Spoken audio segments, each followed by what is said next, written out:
so wonderful to have you all here. Thank you so much. Welcome to AAO 2025. My name is Dr. George Waring. I'm a cornea, cataract, and refractive surgeon from Mount Pleasant, South Carolina at the Waring Vision Institute. And it's a real pleasure to get to speak to you today on what we consider really the most advanced device in diagnostics in modern refractive cornea and cataract surgery, and that's the Pentacam AXL WAVE. So the Pentacam AXL WAVE is a unique offering in our space because this is truly an all-in-one device for the corneal refractive surgeon, for keratoconus evaluation, like we've all grown up knowing about, one of the core offerings of the Pentacam. Phakic IOL planning. Phakic IOLs are on the rise, and this is incredibly useful. And we found that this is probably the single most useful diagnostic for measuring and sizing phakic IOLs based on white to white from the Pentacam AXL WAVE. And then, of course, refractive cataract surgery, which is really our bread and butter as it relates to IOL selection. But I can't overemphasize the patient education aspects of this. You know, this allows us to take our patients on a digital tour of their eye and do this in client-centric terms so they truly understand what we're talking about. So you've noticed the wave after the Pentacam AXL. The big news is that we now have a wavefront aberrometer built in to this device, so it really is truly an all-in-one device. And that's really important. We now can measure not only the front corneal aberrations, but also the posterior corneal aberrations and internal aberrations, and then summate with total eye aberrations. But one of the most important things about this is that it also convolves an image that allows us to look and see what those aberrations are doing to the eye and the internal optics of the eye. Now, what are some of the unique aspects of this, and why might this be important? Well, first off, this allows for a large pupil diameter, and most of us understand that wavefront measurements are wholly pupil dependent. And so this gives the largest pupil so you get the most wavefront information because there's no glare before or during aberrometry. This also creates true calculations of the internal wavefront, which is really important because it does not capture the posterior cornea in that measurement. Every other device on the market, to the best of my knowledge, includes the posterior cornea on their internal measurements, whether this is ray tracing or wavefront, so you don't truly understand the contribution of the lens versus the cornea. Well, that's a unique offering for this device that can't be overstated.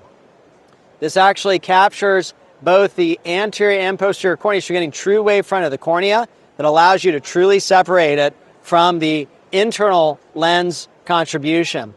Of course, it's highly repeatable and allows us, and this is a little bit about the future, to predict post-op visual performance in a spectacle-corrected manner. And that's very, very useful. And of course, the normative data, which again is sort of the hub and the foundation of the Pentacam legacy, is the normative data that allows for us to make good clinical decisions. So here's sort of the new presentation of what we call the full sequence overview, which is now presented in a way that's logical to your patient, it's logical to the clinician, and it allows us to, at a glance, give you all the information that you need. And we're going to dig into that here a little bit more in a moment, ladies and gentlemen.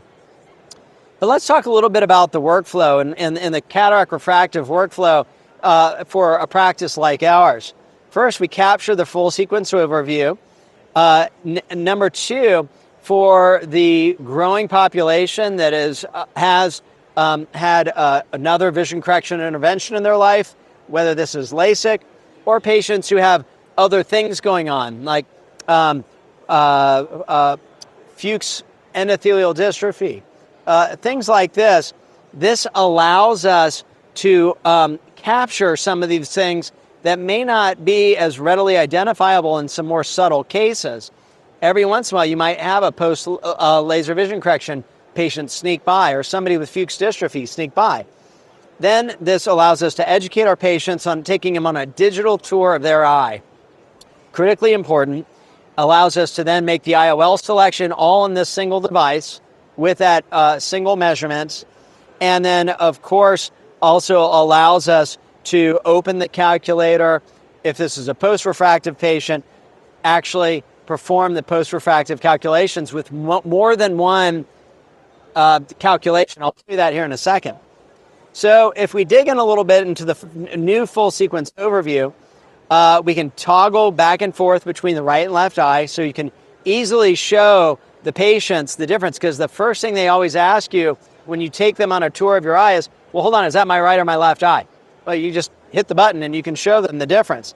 Number two, incredibly important, with wavefront sensing, this now produces a refraction. So this also is an advanced autorefractor as well, which absolutely streamlines your workflow. So we have that information. It gives us all of our reference chords. So years ago, we proposed in the literature chord mu, which was a reference point for centration. Others have gone on to suggest that there may be less, that you may make some determination if somebody's a good candidate for a diffractive IOL based off of chord mu, for example. Well, we're not so sure that that really matters. We think that pretty much all these people would benefit, regardless of their chord mu, from a presbyopia-correcting IOL. In fact, sometimes they're your happiest patients. But centration can matter, particularly for things like small aperture IOLs and things like that. Centration has a huge impact on your outcome. But we even think it matters in diffractive IOLs for things like internal coma, etc., or even aspheric IOL. So these things do make a difference. So this, again, is so unique because not only do we have the cross section of the Scheimpflug, we have the en face view as well, with that allows you to see these cortical changes in this patient. And then, of course, we've got the classic and most important sagittal view of the tomography to look at the astigmatism. We've got the internal, external, and combined profile of the convolved image of the image of what the eye is seeing. And again, it gives us, at a glance, one screen of anything that you need to make that decision. So how do we use this for a screen? Well, here's a clinical example of what does this patient had. That big blue spot in the bottom right is a post-myopic LASIK patient. So patient didn't remember that they had post-myopic LASIK, but something is off here because their autorefraction, which is near plano, is not matching with their axial length of 26, and a half. Well, we know that somebody with an axial length that long shouldn't be near plano. So that was one clue. And I look at axial length in all my patients to determine A, what's their risk of retinal detachment? B, are they a suitable candidate for refractive lens exchange? Or C, should we be thinking about other modalities such as phakic intraocular lens? And then, real importantly, is the back to front ratio. We can see that this back to front ratio is more in line with somebody who's had myopic LASIK than a virgin eye. So all of a sudden, we can say, hey, Mrs. Jones, are you sure you didn't have vision correction back, 20 years ago? Come to think of it, doc, I did have my vision corrected. And that could have saved you a large refractive mess. Also, other things like Fuchs endothelial dystrophy, even a LASIK flap, we can now see with densitometry readings at the cornea level and almost like a heat map. And that's really important and gives us other valuable information to decision making. Generally speaking, we may not recommend a diffractive IOL for somebody with Fuchs dystrophy. I think that's a good thing to consider because now we might have an additional source of light scatter with Fuchs. More importantly, we don't know where that Fuchs is going to be in 10, 20, 30 years because you're responsible for them for their lifetime. So that's important to consider. Now, the big breakthrough with the AXL component of the AXL WAVE was the introduction of the biometer into the device. So now we're taking the most accurate tomographer in our mind with the HR version of the Pentacam, and we have married the biometer in a single sitting, in a single housing, in a single diagnostic device. But it's incredible because it allows us to feed in the keratometric information automatically in addition to the biometry to do what? Also run your IOL calculations. Right. And this is populated with the most up-to-date and advanced IOL calculators, including the post-refractive calculators. So let's take that same post-myopic patient.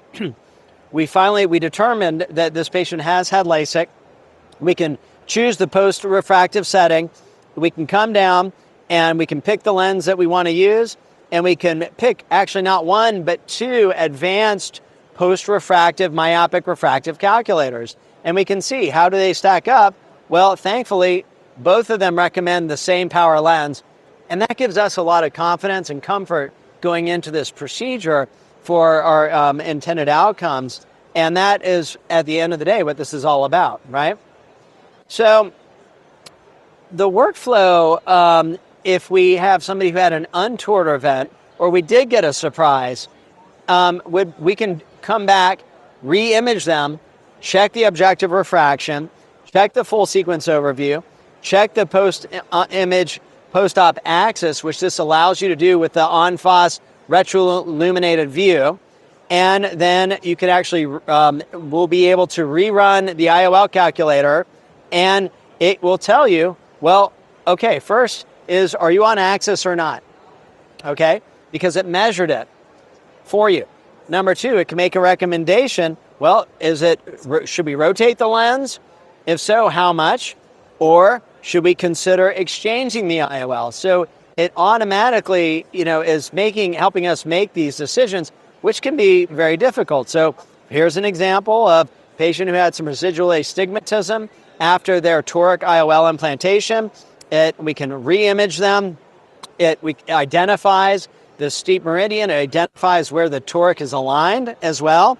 And it can go on to make a recommendation on whether we rotate the lens, how much, and or should we be considering an exchange. And I think that's really, really critically important and extraordinarily useful in the clinic.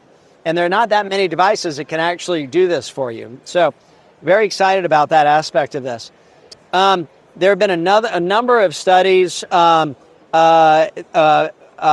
Shetty's group in particular, looking at some other advanced technologies and how it sort of stacks up with ray tracing devices, which are also important, relative to the Pentacam AXL WAVE, and not only in virginized, but also post-cross-linking groups, looking at the impact of tear film and repeatability of the AXL WAVE.